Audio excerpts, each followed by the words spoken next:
अमानतुल्लाह खान की, जिन्हें आज करीब 5 घंटे की पूछताछ के बाद ईडी ने गिरफ्तार कर लिया है। अमानतुल्लाह खान को ईडी की टीम इससे पहले करीब 10 समन भेज चुकी थी।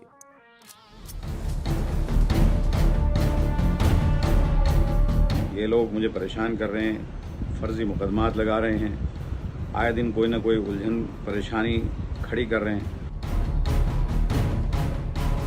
चारों तरफ हो हल्ला। अरे अगर आपने चोरी की है, अपराध किया है, तो आपको उसका जवाब देना पड़ेगा। क्यों? क्योंकि इस देश में कानून का शासन है।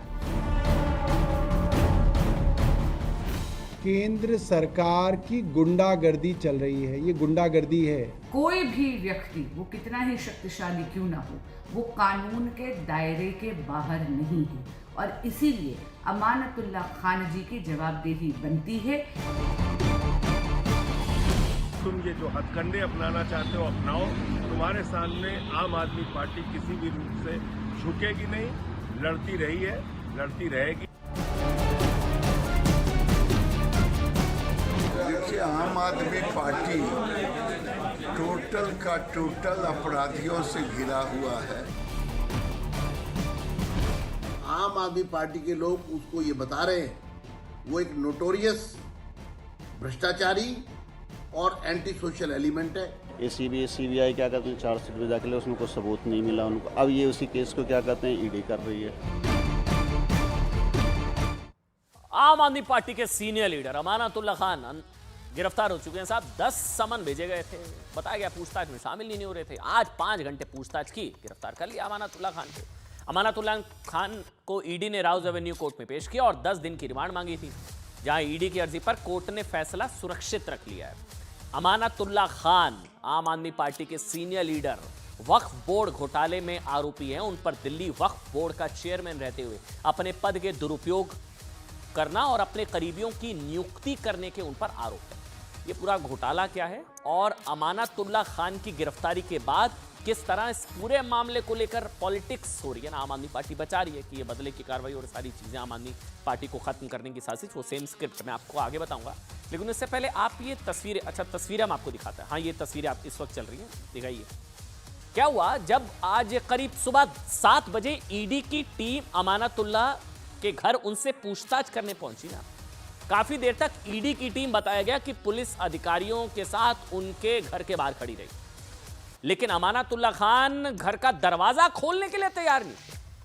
उन्होंने ईडी और पुलिस के अधिकारियों से कहा कि उनकी mother in law cancer patient है, वो काफी सीरियस। अच्छा हाँ, ये वो तस्वीर है, ये देखिए आप। वो दरवाजा नहीं खोल रहे थे। अमानतुल्लाह खान ईडी के दफ्तर वहां दरवाजे के बाहर खड़े, वो दरवाजा नहीं खोल रहे। वो कह रहे हैं कि मेरे घर में जो मेरी मदर इन लॉ है वो कैंसर पेशेंट है, काफी सीरियस है। अगर उनको कुछ हो गया तो क्या जांच करने गए ईडी अधिकारी इसकी जिम्मेदारी लेंगे? ये सब वहां कासूनी हो रही थी। ये देखिए, बातचीत में सुनाऊंगा। तो ईडी की टीम से उनका कहना था कि उन्हें जो भी पूछताछ करनी है ऐसे कर लो, आप उस तरफ है दरवाजे के इस तरफ मैं हूं, जो पूछना है पूछ लो। वो घर के बाहर खड़े होकर ही उनसे पूछताछ कर लो।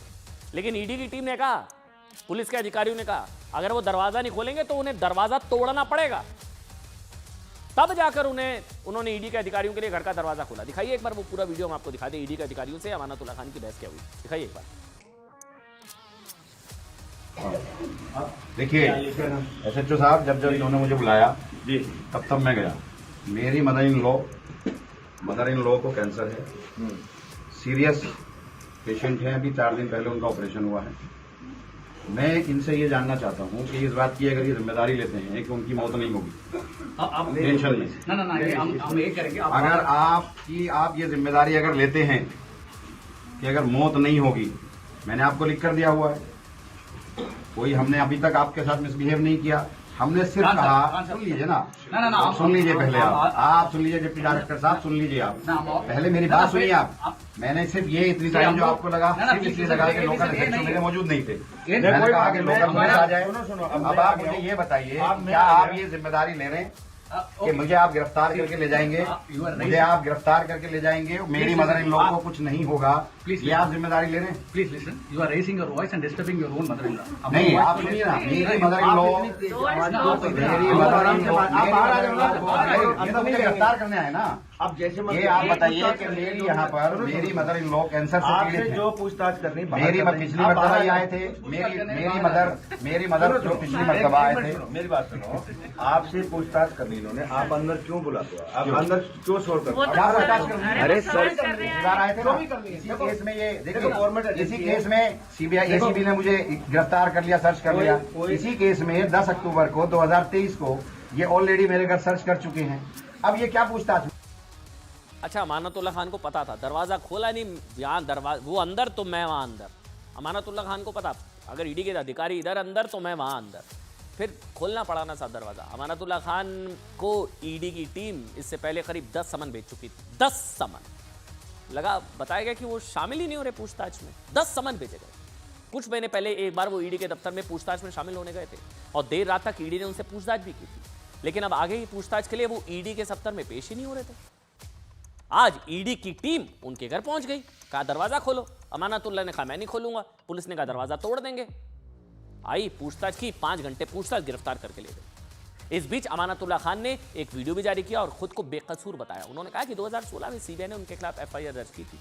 इस मामले में एंटी करप्शन ब्यूरो भी उन्हें गिरफ्तार कर चुकी है और उन्हें कोर्ट से जमानत मिल चुकी है। अमानतुल्ला खान, उनका कहना था कि ईडी ने उनके घर पहले भी तलाशी ली और उसे कुछ नहीं मिला, तो अब उनके घर में किस बात की तलाशी।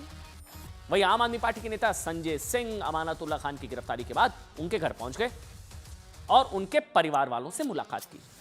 उन्होंने भी आरोप लगा दिया कि बीजेपी के दबाव में जांच एजेंसी आम आदमी पार्टी के नेताओं पर कार्रवाई कर रही है, जबकि बीजेपी का कहना है साहब कि अमानतुल्ला खान ने वक्फ बोर्ड का अध्यक्ष रहते हुए जनता के पैसों का गबन किया है, इसलिए उन पर यह कार्रवाई एजेंसी कर रही है, वो थोड़ी ना कर रहे हैं। सुनाइए एक बार। फर्ज वारंट के नाम पर सिर्फ इनका मकसद मुझे गिरफ्तार करना है, हमारे कामों को रोकना है।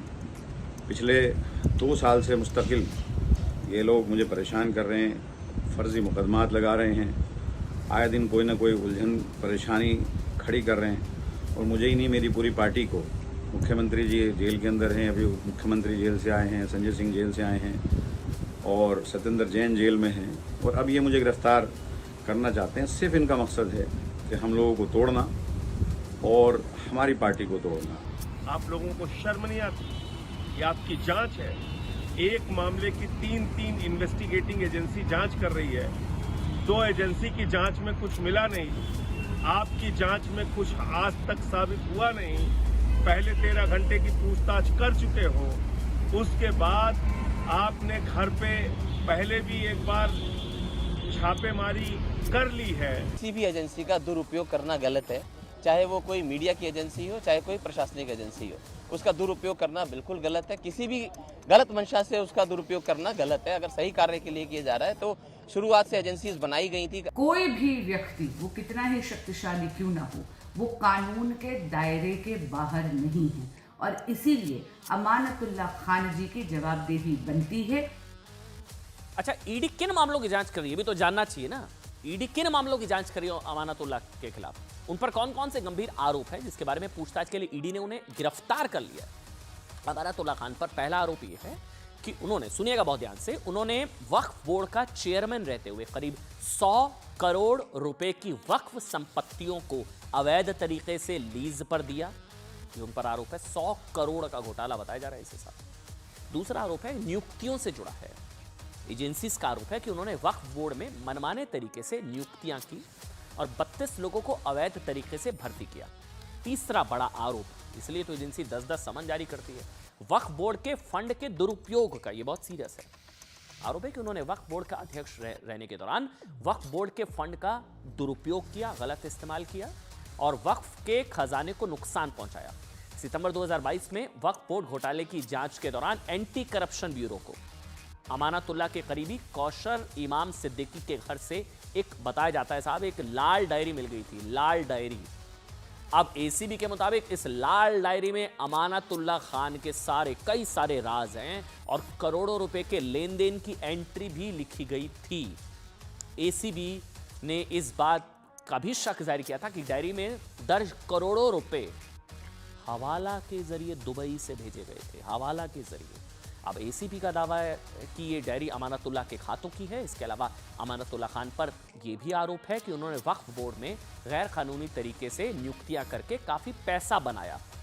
हालांकि सब आरोप है साहब, अब इसलिए तो गिरफ्तार करके लेके गई है ना। दावा है कि इस अवैध कमाई का इस्तेमाल उन्होंने अपने करीबियों के जरिए रियल एस्टेट में किया। ये सारे आरोप अमानतुल्लाह खान, आम आदमी पार्टी कह रही है बीजेपी बदले की कार्रवाई कर रही है।